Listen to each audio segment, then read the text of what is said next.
Hi, hello, I hope you're taking care of yourself. If you're new here, my name is Lexi, and today we are doing yet another rip-roaring reading wrap-up. I have had a pretty busy summer, honestly. A busy 2024, if I'm being real. And by busy, what I actually mean is that I've spent a lot of time laying on my floor and solving crosswords and just really trying to avoid thinking unique thoughts about my problems. But whatever. The point is, I have not been reading as many books as I normally do at this point in the year. And am I 20 books behind on my Goodreads goal for this year? Yes, but let's be so honest with ourselves, probably so are most of you. And I'm okay with that. I don't really hold it against myself, and you shouldn't either. I mean, Goodreads goals are just for fun anyways. And even if I don't catch up with my reading goal, I dare say that the world will keep spinning. I will keep reading books, even if my base is kind of divorced from what I thought that my capabilities were during a much simpler time. But anyways, all of that aside, I still got through 11 books, which is a respectable total over the course of the past 2 months. And in this video, as is tradition, as my ancestors have been doing for generations before me, I will be giving you my thoughts, feelings, and opinions. I try not to spoil anything in these videos beyond what you can get from the back of the book and also whatever you can glean from me speaking vaguely about my feelings on the book during the review. Basically, I don't say anything that I would have considered to be a spoiler if I were the person watching this video. That's kind of my barometer. But your mileage may vary. Some people are very sensitive to spoilers compared to me, so just keep that in mind whenever you really watch a review of anything on the internet. But yeah, that's the introduction, and before we actually get into it, I want to give you a word from the sponsor of today's video, which is Book of the Month. Sometimes in life you find yourself without joy. No grand plan, no new dopamine to get you through the trenches of the modern world, no reason for it all to be the way that it is. But then,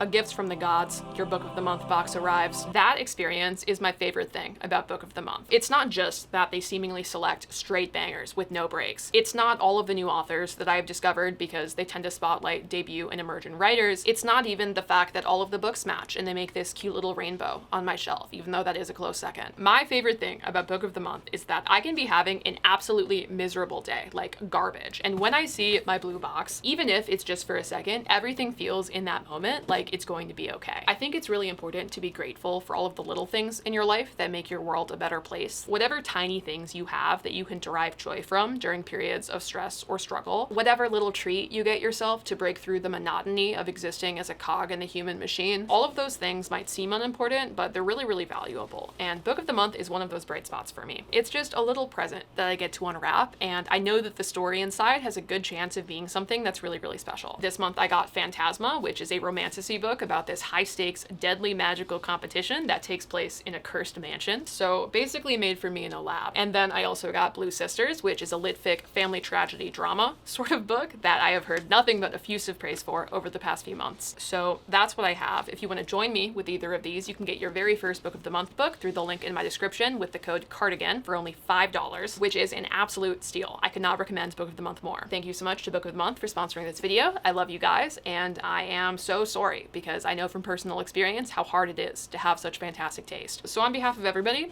thank you for your service. But okay, on that note, let's get back to it. Hello, welcome back. For those of you who have made the astute observation that I look different than I did before the ad break, you are correct because I lost all of the footage of me talking about the books in this wrap-up because my microphone died. So round two, we're back. The first book that I read, what feels like years ago at the beginning of July, was Our Wives Under the Sea. This book follows these two women, Miri and Leah. They're married, they have been for several years, and Leah is a marine biologist of some kind. She works for this kind of sketchy private firm, and the action kicks off when this company sends her on an expedition in a submarine to the bottom of the ocean. This kind of academic trip is not an uncommon occurrence for her, but what is uncommon is that this time the expedition is lost. It's not lost forever. I think if I'm remembering right, she's gone for a period of like 3 months instead of the original 5 to 10 days. But when she comes back, something is wrong. Something is different. Weird things are happening to her body. And Miri, her normal lands-dwelling wife, she has no idea how to get Leah to talk about it, how to help her, or really how to begin to understand this thing that is taking away the wife that she used to know and replacing her with somebody who is starting to feel unrecognizable. The structure of this book is, on one hand, you have Miri's quest for answers in the modern day, and then you're also seeing these chapters from Leah's perspective that are journal entries that are from her lost expedition. So as the reader, you're kind of trying to put everything together and figure out what actually caused all of this. I gave this 3.5 stars, not because I thought it was mid, but because I had some pretty seriously conflicting opinions on it. How this book used the ocean as metaphor for trauma and for loss and for how scary the big unknown can be, all of that was really well done. I've never wanted to go swimming less in my life than I did when I was reading this book. I just feel so strongly that the depths of the ocean are none of my business. Like,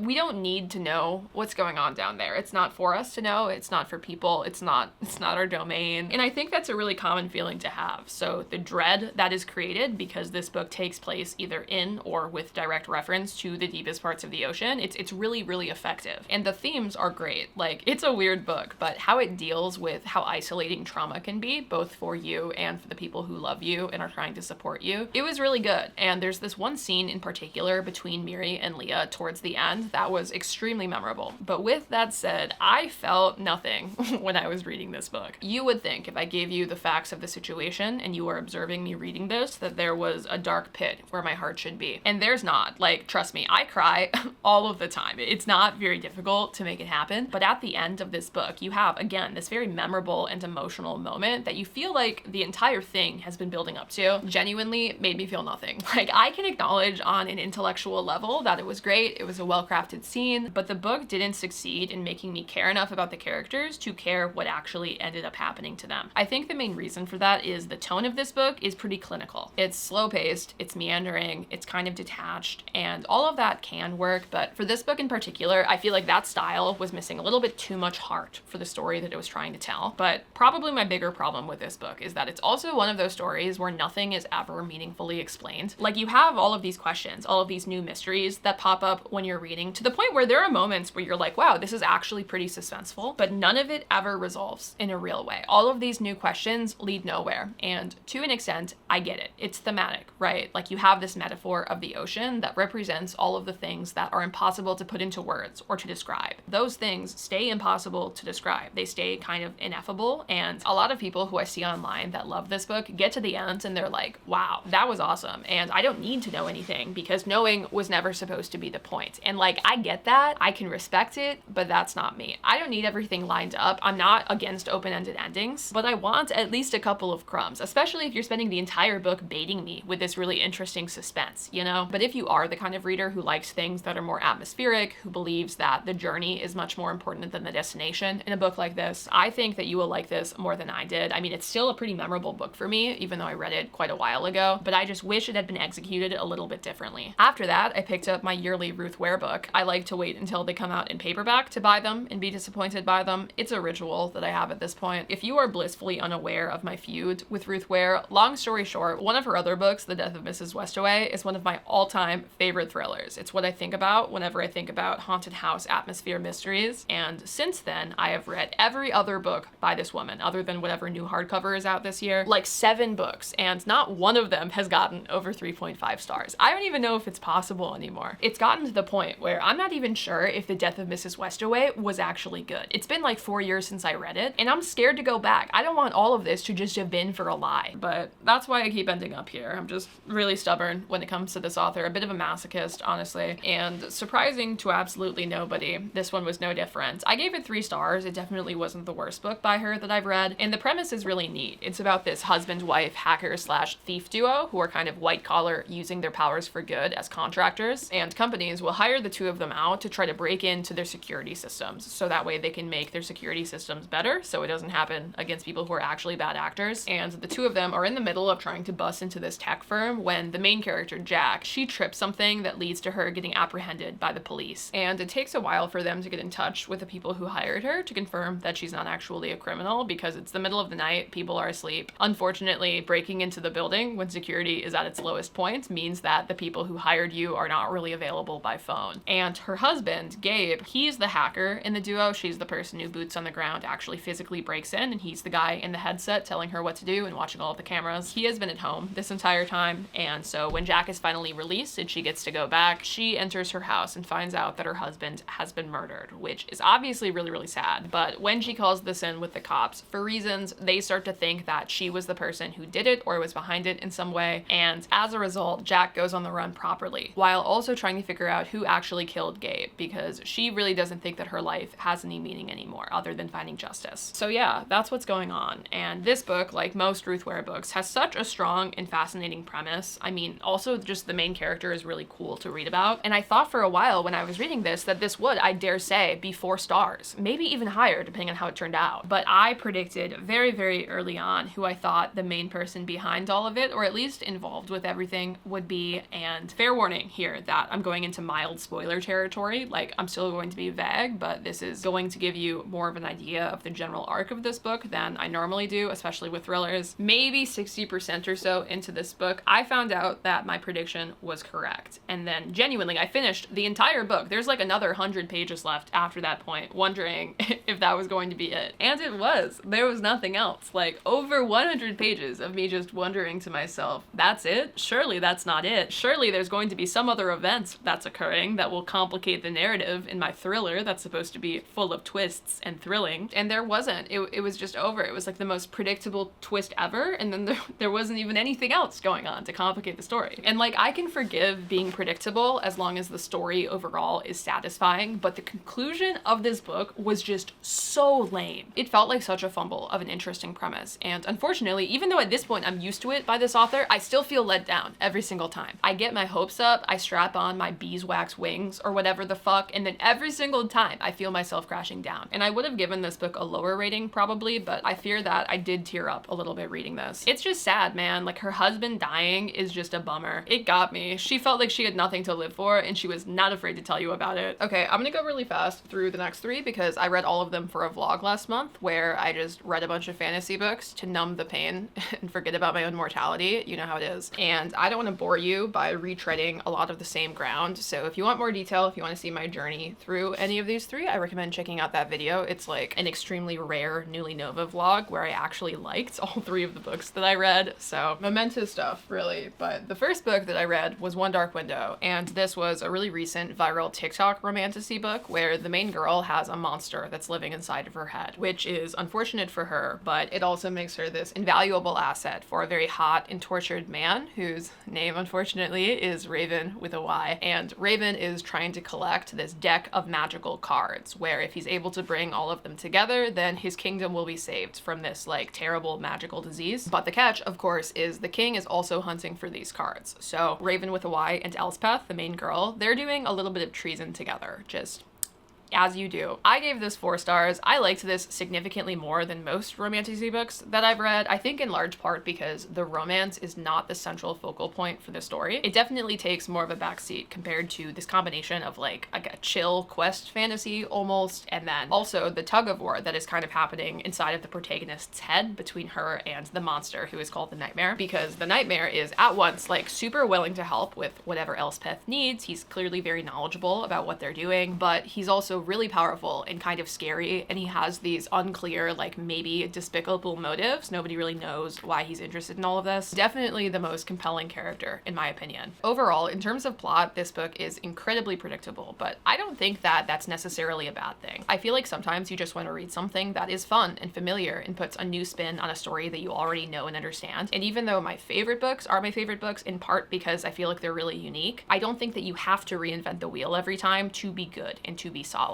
And this is solid in my opinion. But the next book that I read for that video was Emily Wilde's Encyclopedia of Fairies by Heather Fawcett. And this is the kind of book where the more time that has passed since I finished it, the more that I like it in retrospect. Plot-wise, this is about a woman named Emily who is a professor, and she's trying to do this like comprehensive encyclopedia of all of the fairy creatures that are inside of her world. And the last group of fae that she has to study is located in this frozen northern tundra region. It's kind of like Scandinavian winter coded. So she goes up there to do that, and she is followed by her colleague from the university whose name is Wendell. Wendell honestly kind of sucks. He's lazy, he's charming, but in that infuriating way where you know he doesn't have to work for it, while meanwhile you're bending over backwards just to make people tolerate you. And he also has this wealthy, entitled air to him, like he makes grad students follow him around and cater to his every need in exchange for credits on his papers. And despite all of his many flaws, I actually still really liked him. I thought that he was a good character because yeah, he's kind of a shitty, but the dynamic that he has with Emily is really cute. He has such a tremendous amount of respect for her and her intelligence and her research, and he's kind of just happy to be there and observe her, even if he isn't always contributing a massive amount other than banter. Emily is very much neurodivergent coded, almost to an extent that feels like it verges on stereotypical, but I still think it was fine. She is super introverted. She doesn't really know how to interact with people. She cares this outsized amount account about her work and her passions and kind of neglects every other area of her life. And Wendell, in all of his accidental lazy charm, is actually a really good balance for that. But regardless of all of that, the main reason that Emily keeps him around is because she is like 99% sure that he is secretly a fairy who is disguising himself as a human, which, as you can imagine, for somebody who is studying fairies, it's pretty useful to have somebody who is actually a fairy around when you're doing your research. And overall, the best way that I can describe the vibe and just the overall atmosphere of this book is it's like this absurdly pretentious fantasy buddy cop sitcom, which I know sound like words that have never been next to each other in the same sentence before, but I feel like it's perfectly accurate. I have heard people complain that the writing style is pretentious, which it is. I feel like if you read the first 10 pages of this book, you'll know exactly what you're getting yourself into. Like, the book is written like that the entire way through. Either it's going to click for you and be something that you find really quirky and fun and enjoyable, or it will make you want to drown yourself. But if you mesh with the writing, then you just get this story of these two people who are going on little adventures and arguing with each other all of the time and befriending the townspeople and fucking up all of the time and having to escape from these increasingly ridiculous situations. I ended up giving this book 4 stars, but it was honestly a stronger 4 stars than with One Dark Window. I think I liked this more in retrospect. It was just a fun time. The last book that I read for that video was Vicious by V.E. Schwab, and I will spare you the complete rant, but I have historically not really gotten the hype with this author. Their books just haven't really been for me, but this one was really good. This book follows these college roommates whose names are Victor and Eli after they suddenly discover how to give themselves superpowers. The story is told split timeline, with half of it taking place back in college, kind of telling you their origin story, and the other half is taking place during the modern day, which is like, I think 10 years later. Yeah.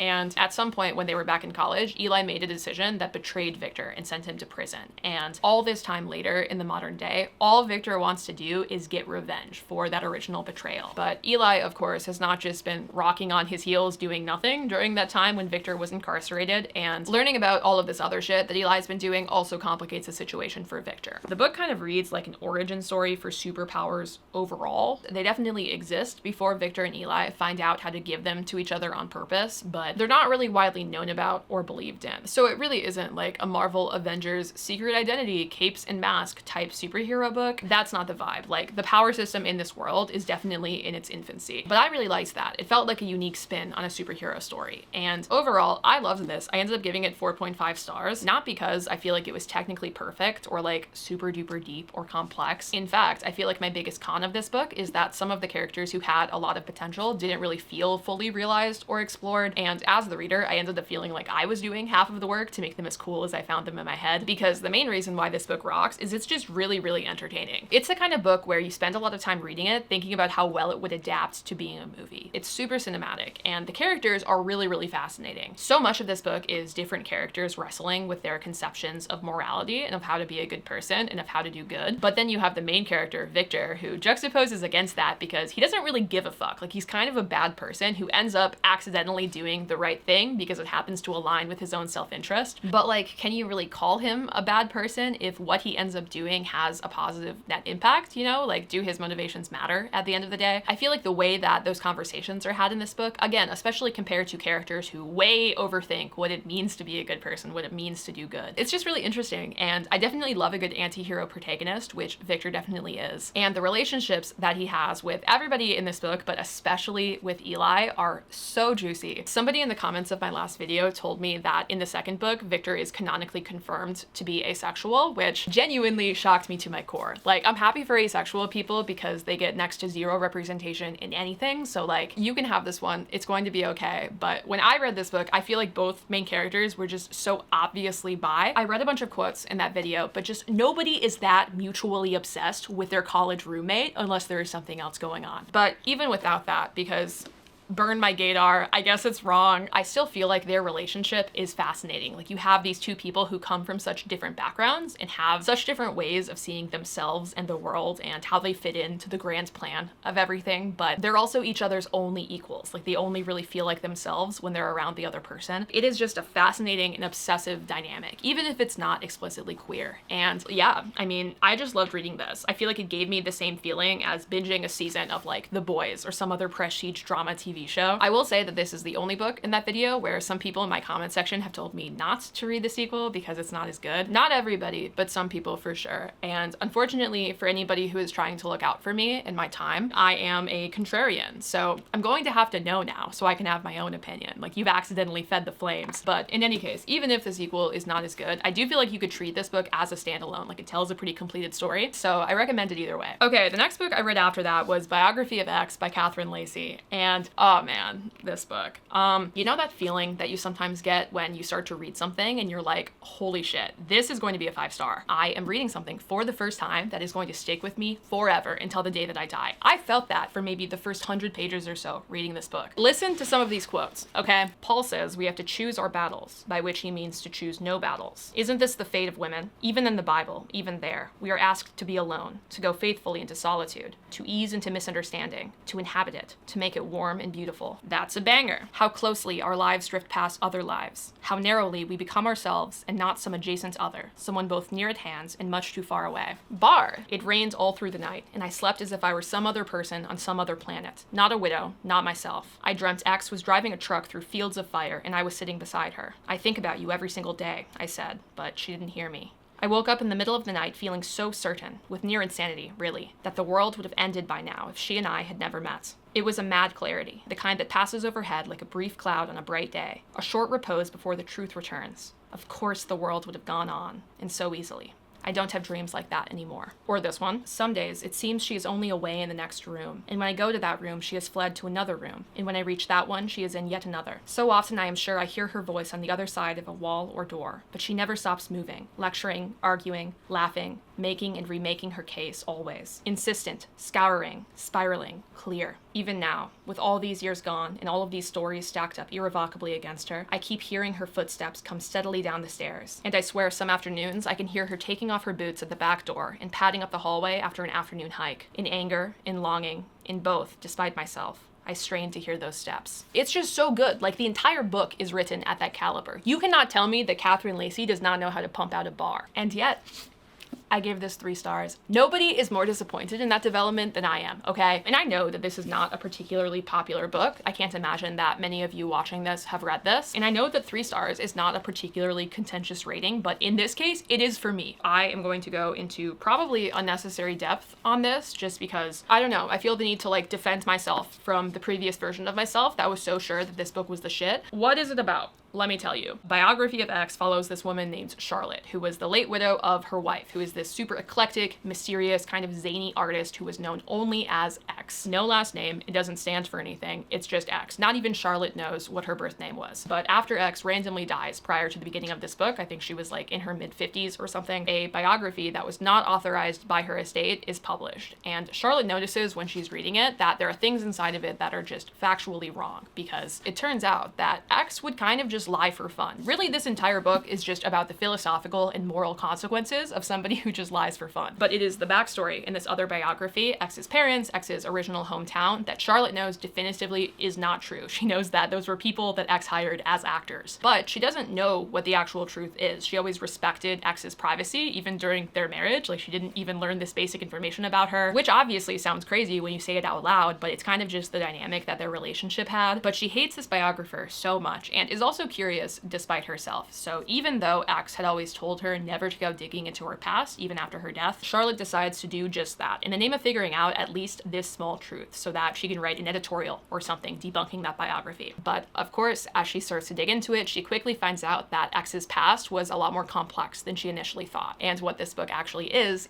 Charlotte's biography of her wife that comes out of her going into this investigation. And X had, during her life, easily a dozen different identities, some of which Charlotte already knew about, some of which she discovers for the first time. X had other ex-wives, X had a ton of different art projects that were all done under different names in wildly different mediums. And the book ends up being an investigation into what it means to have an identity, what it means to be an individual person. How much of being an individual person is just performing what you think you should be performing? Are you really lying when you change your name, when you pretend to be somebody else, as X does, or are you just engaging in a different way in the same lying that all of us do every single day when we pretend to know who we are and what the fuck is going on around us? And if that sounds confusing, I apologize, because that's actually the part of the book that I really, really liked. But where this book lost me, the reason why it took me a full week after I finished this to form any kind of opinion on it at all, is the dystopian alternate history backdrop that this has. The other layer to all of this is that this book takes place largely in an alternate version of the 90s and the early 2000s, where after World War II, the South decided to secede. They split off and they formed this fascist theocracy that was reintegrated back into America around the end of the Cold War. And that's about when X dies. And she was also born right at the start of the theocracy, so her entire life kind of mirrors the duration of the South's secession. And you learn in the book that X had ties in her history to what was going on over there. And initially, I thought it was really interesting, but the more time that I had to think about it, the more things about the alternate history that were just kind of info dumped onto me en masse, the more holes that I started to see. And the whole thing just required way too much suspension of disbelief for me to take it seriously. Look, I'm not an expert on history by any stretch of the imagination, but from the jump, the timing feels kind of busted. Like, after World War II, the US experiences this gigantic cultural and economic boom. I mean, that's why we call people baby boomers, because there was also a baby boom. And just of all of the times for the South to secede, like, you could pick literally any other era and it would be more believable. Like, it feels so unlikely that it would have happened then. And that's just one problem on the surface. There's a lot going on with the alternate history components of this book that just did not pass muster for me. And the book also did this thing where it would randomly name drop real people. Most of the politicians, the celebrities, the characters are fictional, but then you'll just be reading a paragraph and it's randomly mentioned that Ronald Reagan is running for president through the Green Party, of all things. No more lore, no further context. You will receive excessive amounts of context on everything to do with the alternate history, except for the real people that are just in baffling positions in universe lore. And it's jarring. Like, the whole thing just felt so comedically overdone, but also somehow half-baked at the same time. I think that the alternate history could have worked if it was executed differently. But the decision to treat so much of this book almost like a history textbook of how the South was won and then lost and then won back again. At the end of the day, the alternate history portion is an interesting backdrop for thematically what this book is doing, but like, it doesn't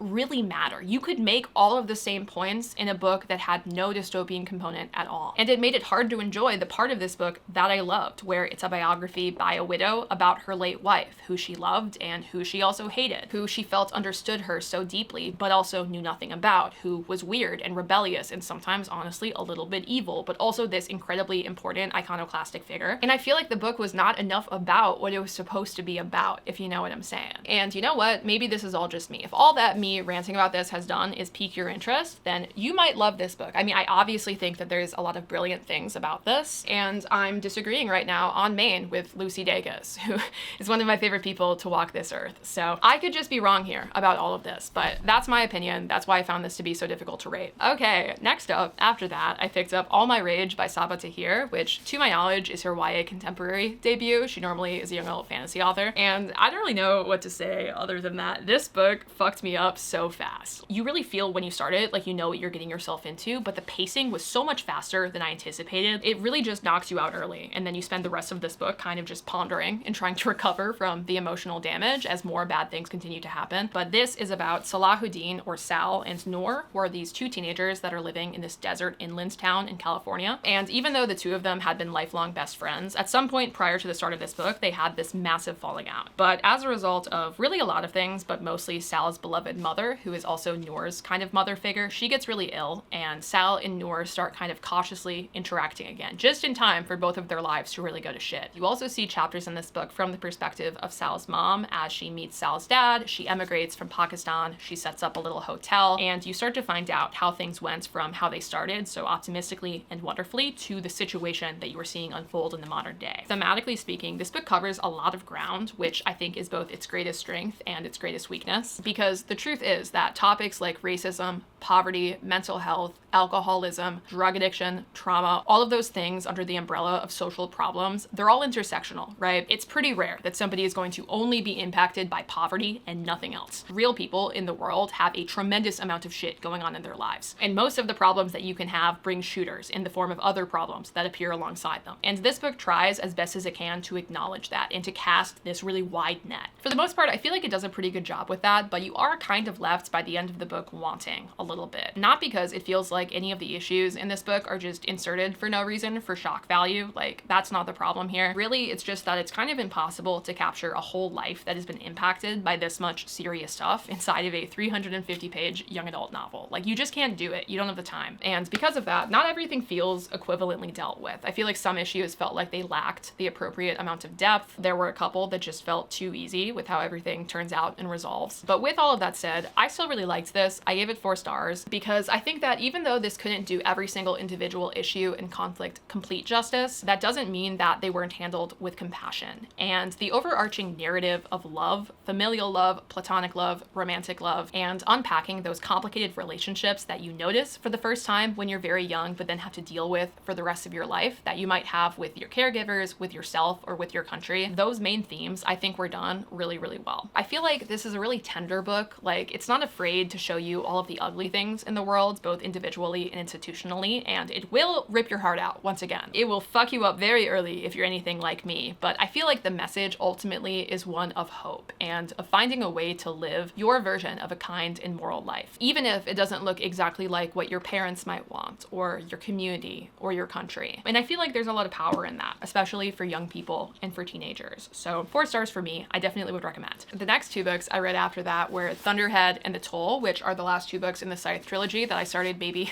in like January of this year. I don't know. It was a long time ago. There was a bit of a break, but I did get through these, and I'm going to be like especially vague with this since it's books 2 and 3 of an extended series. But overall, the Scythe trilogy is about this utopic future where people have figured out how to not do death anymore. Nobody's dying. People like jump off buildings for fun because their bodies will just be repaired. Like, there's no actual risk of death. And the world is held together and organized by this extremely powerful AI called the Thunderhead. But the only problem that this utopian future has is that overpopulation is still a concern, especially since, once again, nobody can die anymore. People still keep on reproducing. There are people in this book who are like, yeah, I'm on my 8th family, which is just like kind of insane. And the only place where the Thunderhead does not have jurisdiction is over matters of life and death. So when this whole utopian future was getting started and developed, control and agency over who has to die was given to this order of humans that are called scythes. And it's only when you're killed by a scythe that you actually stay dead and you're not revived. And the book series as a whole follows these 2 teenagers named Rowan and Citra, who are both chosen to become scythe apprentices. I really enjoyed the first book. I think I gave it 4 stars. It reminded me of like a golden era dystopian novel, like before all of the copycats started to come out in the wake of the Hunger Games, and like 95% of them were ass. This was one of the good ones, you know? Like, it feels actually novel. You can tell that the author really thought through all of the possible implications of what is really a simple premise, like what if nobody died anymore? It's not a super complicated thought experiment, but the way that it's executed in the series is so creative. The only thing that I didn't love about the first book is I felt like the characters were a little bit flat, especially the protagonists. I feel like some of the older sides were pretty interesting, but it's not like we were spending a massive amount of time in their head. We really were just vibing with 2 of the most generic young adult protagonists imaginable instead. But it was okay because the plot of what was happening, and again, the world building was just, it was so fascinating that I didn't really care that the characters were not super deep or complex. And I think that for the most part, those pros and cons kind of stayed the case with the rest of the series. I ended up giving Thunderhead 4 stars and The Toll got 3. And here's why. Again, as vaguely as I can, because I do think that this trilogy is worth reading. Thunderhead is very different from the first book, but again, it's in the exact way that you've come to expect in dystopian trilogies, right? Like, you spend the first book getting to know the world, getting to know what's going on, and then book 2, you are no longer a good citizen of this world. You're having the revolution. And that's not really the plot of what's happening in this book, but that's definitely the vibe. Book 1 felt like mostly world building and exposition. Book 2, things are getting complicated. Things are changing. Characters are making more important and active decisions about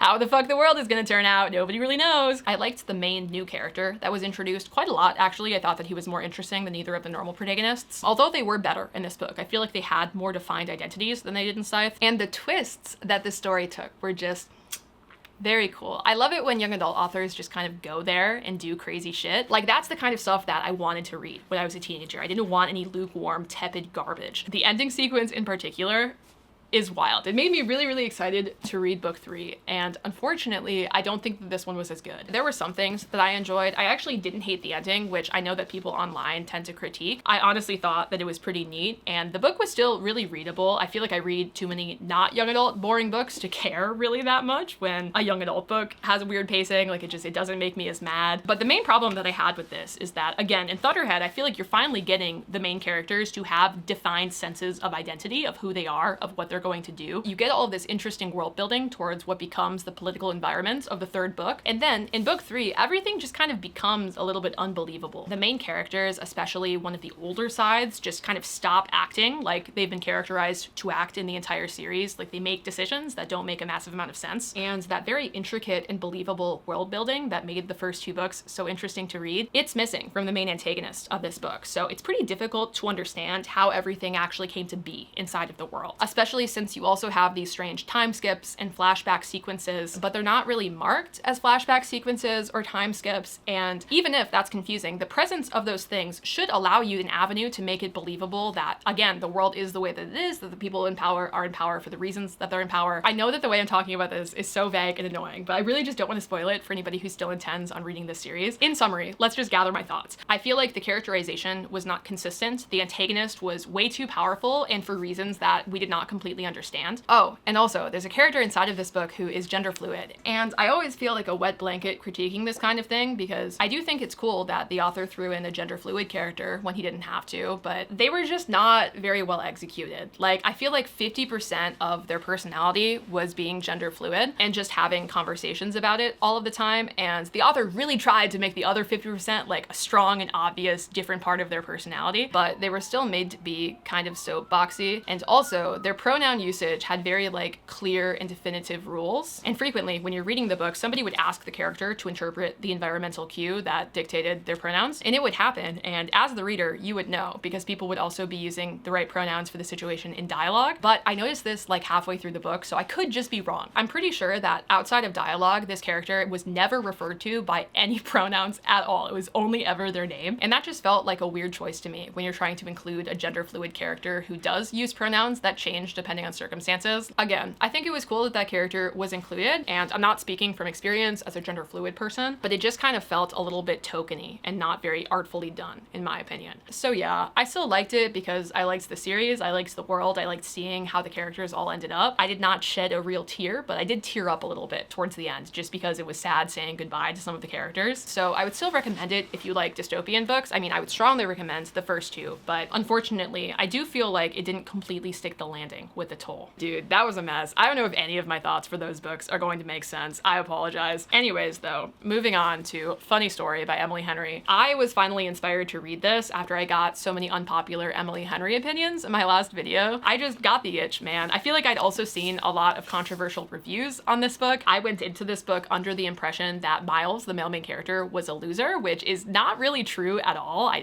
You must not know any actual losers in real life if you think that Miles is a loser just because he smokes weed. But before I get too into it, let me tell you what this is about. This book takes place in a town that is on a lake in Michigan, and the main character, Daphne, has just moved back to the town with her soon-to-be husband, Peter. Peter is from there, she is not, so she doesn't know anybody, but Peter has his family and a pretty strong support system nearby. But that's okay, because they're in love and they're getting married in like a month and a half or whatever. But all of that changes when Peter goes to his bachelor party and realizes that he is actually in love with his childhood best friend, whose name is Petra. Peter and Petra. Yup. Anyways, Peter ends up dumping Daphne immediately after this, and he also owns their shared home, like her name was not on the mortgage, so he just kicks her out to the wolves. And it turns out that the only person inside of this entire small town who is looking for a roommate and has an apartment that is a reasonable price happens to be Miles, who is Petra's ex-boyfriend, the person that Petra left to be with Peter. So the two of them start living together in relative peace. They don't really interact because they're both going through traumatic breakups, and sometime later they both get invited to Peter and Petra's wedding. So they make a plan to RSVP together to, I guess, kind of make their exes jealous. I don't know, it's really just petty. Like, they're just being petty, but honestly, that's kind of real. And that's the book. They're kind of fake dating, but it's a pretty small part of the plot. It's mostly vibes. Like, the plot is just time is passing and we also have problems and traumas and must make decisions in life. But with that said, I still really enjoyed this, at least up to maybe the last 15%. I ended up giving this book 4 stars, which is the same rating that I gave Happy Place, which was previously my least favorite Emily Henry book, and I think I like it more than Happy Place. The characters and the central conflict I liked a lot more than with Happy Place. I really liked Miles. I feel like I saw some people online describe him as being Nick Miller-esque, and I wouldn't agree with that completely. I mean, he is funny and a bartender, brother and a roommate, but like he is also extremely good with people and empathetic and the kind of person where just everybody likes him, but it's because he's genuinely interested in them and really nice, which as somebody who generally speaking is kind of socially inept and like not fun at parties, I love people like that who make sure that no matter who you are, you feel included, you feel welcome, you feel like they care about you. I think that they're magnetic, and I think that Daphne and Miles had a really good connection, a really good vibe because of the ways that they kind of made up for each other's weaknesses. I also really liked some of the side characters in this. I think that the book did a great job of driving home how soul-crushing it can be to lose a best friend, how that can be sometimes even harder than the actual breakup, because it's so real. Like, for all of the ways that you cannot communicate super effectively and like create problems with your partner, all of that can also happen with friends, but there can be less of an incentive to do anything about it, and then you just find yourself growing apart from somebody who you thought would be a part of your life forever, which is just really, really sad. And I think that how this book handled some of the friendships was really well done. But with that said, this didn't have like a 5-star feeling for me, but I thought I was going to give it a 4.5 until about the last 15%. The last act conflict in this book was just so stupid and avoidable for no reason. And the way that it resolved was just like